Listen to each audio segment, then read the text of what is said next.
Hello friends, welcome to கவிதாசமையலறை. இன்றைக்கி நம்ம வீட்லேயே மல்லிப்பொடி எப்படி ரெடி பண்ணி ஸ்டோர் பண்ணி வைக்கிறது அப்படிங்கிற வீடியோ பார்க்கலாங்க.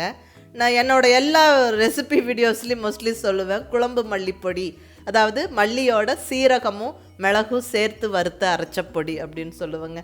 இது நிறைய பேர் அது என்னென்னு கேட்டிருக்கீங்க. நான் ஏற்கனவே இந்த வீடியோ அப்லோட் பண்ணியிருக்கிறேன், 1 கிலோவுக்கு எப்படி ரெடி பண்ணணுங்கிறது. அது நிறைய பேர் செஞ்சு பார்த்துட்டு ரொம்ப நல்லா இருந்ததா ஃபீட்பேக் கொடுத்துருக்குறீங்க, ரொம்ப சந்தோஷம். ஆனால் புதுசாக வந்த சப்ஸ்கிரைபர்ஸ் எல்லோரும் அதை திருப்பி அகைன் எங்களுக்கு போஸ்ட் பண்ணுங்கள், எங்களுக்கு யூஸ்ஃபுல்லாக இருக்குன்னு சொல்லி கேட்குறதுனால ஸோ இன்றைக்கி ஒரு 250 கிராம் மல்லியில் நான் உங்களுக்கு செஞ்சு காமிக்கிறேன். கண்டிப்பாக இந்த மாதிரி செஞ்சு ஸ்டோர் பண்ணி யூஸ் பண்ணி பாருங்கள்.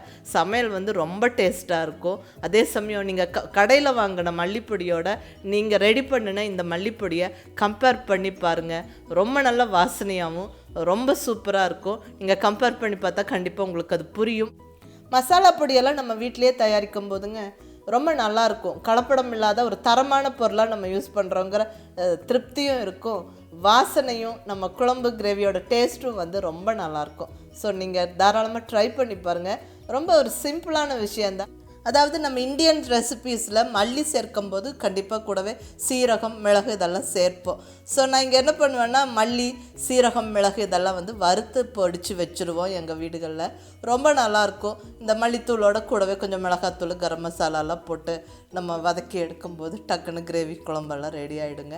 ஸோ அதுக்கு வேண்டி இப்படி செஞ்சு வைக்கிறது ரொம்ப நல்லாயிருக்கும். ட்ரை பண்ணி பாருங்கள். நிறையா பேர் நான் சொல்லி ட்ரை பண்ணி பார்த்துட்டு ரொம்ப நல்லா இருக்கிறதா எனக்கு ஃபீட்பேக் சொல்லியிருக்கிறாங்க.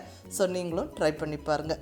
இப்போ இங்கே 250 கிராம் மல்லிக்கு 50 கிராம் சீரகம், 25 கிராம் மிளகு எடுத்துருக்கிறேன். இந்த மூணையும் நல்லா ட்ரை ரோஸ்ட் பண்ணிவிட்டு பொடிச்சிடணும். மோஸ்ட்லி நான் ஒரு 6 மாதத்துக்கு ஸ்டோர் பண்ணி வைக்கிற மாதிரி 1 கிலோ மல்லி அந்த மாதிரி நான் வறுத்து கொண்டு மிஷினில் கொடுத்து அரைச்சிட்டு வந்துக்குவேன். இப்போ 250 கிராம் எடுத்துருக்குறோம். ஸோ ஒன்றும் பிரச்சனை இல்லை, நம்ம மிக்சிலேயே நல்லா பொடிச்சு எடுத்துடலாம். இப்போ ஒவ்வொரு பொருளாக நம்ம கடாயில் சேர்த்து நல்லா வாசனை வர வரைக்கும் வறுத்து விட்டுறணுங்க. ஃபஸ்ட்டு மல்லி சேர்த்து நல்லா வறுத்து விட்டுறலாம். நல்லா மீடியம் ஃப்ளேமில் ஸ்டவ்வை வச்சுக்கிட்டு கொஞ்சம் பொறுமையாக வறுத்து விடும்போது அது நல்லா வறுபட்டுரும், நல்லா கமகமன்னு வாசனை வரும். அந்த ஸ்டேஜில் நம்ம எடுத்து தட்டில் போட்டு ஆற விட்டுறணும். இப்போ மல்லி நல்லா 4-5 நிமிஷம் பொறுமையாக வறுத்து விட்டதில் நல்லா வறுபட்டுருச்சு, நல்லா வாசனை வருது, அந்த கலரும் மாறிடுச்சு. இந்த ஸ்டேஜில் நம்ம தட்டில் போட்டு நல்லா ஆற விட்டுறலாம்.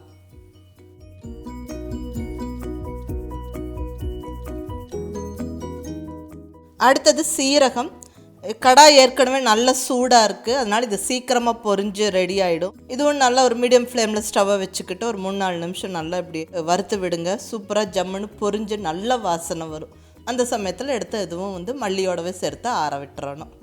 சீரகம் நம்ம சமையலில் சேர்க்கிறது ரொம்ப ஹெல்த்துக்கும் நல்லது.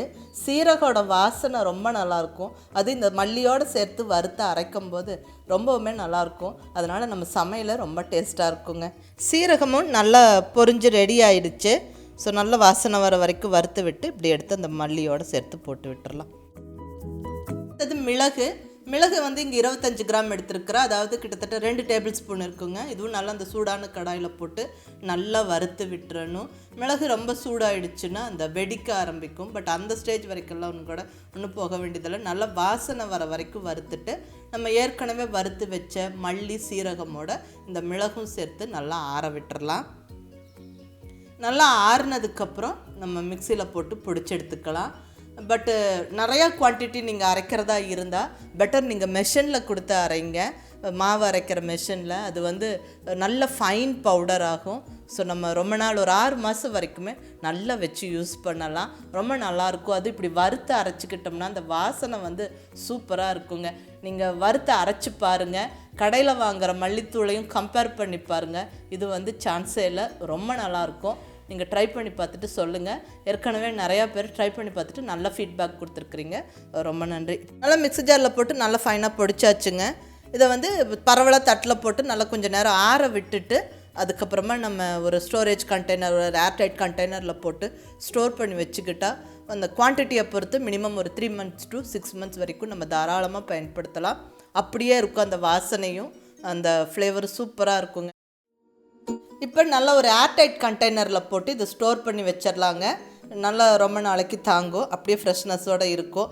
இந்த ஏர்டைட் கண்டெய்னர் நான் நிறையா வீடியோஸில் காமிச்சிருக்கேன். ஸோ நிறையா பேர் கேட்டிருக்கிறீங்க இது எங்கே வாங்குனீங்கன்னு. இது வந்து ஹோம் சென்டரில் வாங்கினேன்.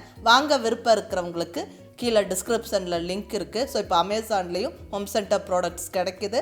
லிங்க் வந்து கீழே டிஸ்கிரிப்ஷனில் இருக்குது. வாங்க விருப்பம் இருக்கிறவங்க பார்த்துக்கோங்க. ஸோ இப்போ எல்லாம் நல்லா ஏர்டைட் கண்டெய்னரில் ட்ரான்ஸ்ஃபர் பண்ணி நல்லா மூடி வச்சிடலாங்க. கண்டிப்பாக குவான்டிட்டியை பொறுத்து ஒரு 3லேருந்து 6 மாதம் வரைக்கும் ஜம்முன்னு யூஸ் பண்ணலாம். கண்டிப்பாக இந்த மாதிரி ஒரு முறை ட்ரை பண்ணி பாருங்கள். எப்படி இருந்துச்சுன்னு உங்கள் ஃபீட்பேக் சொல்லுங்கள். பிடிச்சிருந்தால் லைக் பண்ணி ஷேர் பண்ணி கமெண்ட் பண்ணுங்கள். கவிதா சமையலறை சப்ஸ்கிரைப் பண்ணி என்னோட மற்ற ரெசிபிஸும் வீடியோஸும் பாருங்கள். தேங்க்யூ.